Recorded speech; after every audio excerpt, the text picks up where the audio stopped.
Choisis la vie, guérir avec Sainte Thérèse de l'Enfant Jésus et de la Sainte Face. Première blessure d'abandon.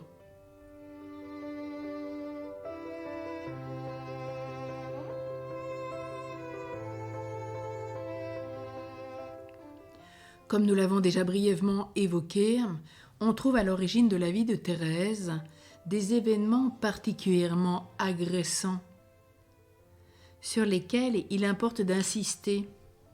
L'angoisse de sa mère, la mort de ses frères et sœurs, la maladie physique, puis la souffrance de la séparation vont dès le sein maternel et les premiers jours de vie la marquer de leur empreinte, en même temps que s'imprimeront en elle tout l'amour et la tendre sollicitude dont elle est entourée.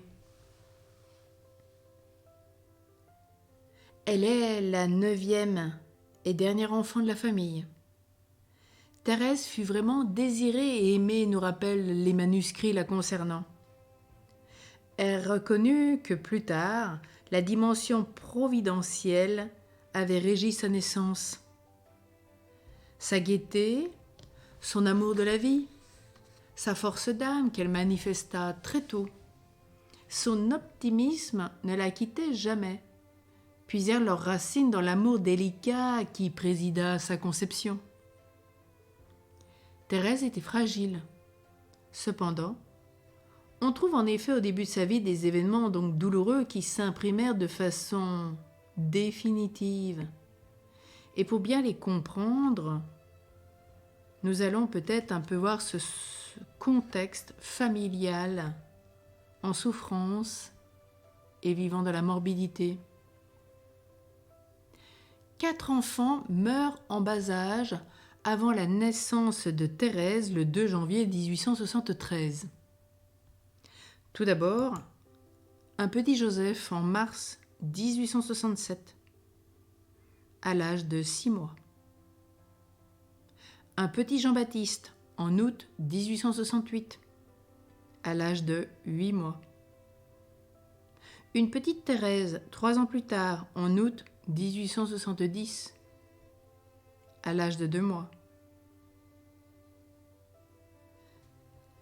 Ces 3 enfants sous-alimentés, car Zélie n'a pas assez de lait pour les nourrir correctement, sont emportés par une gastro-entérite.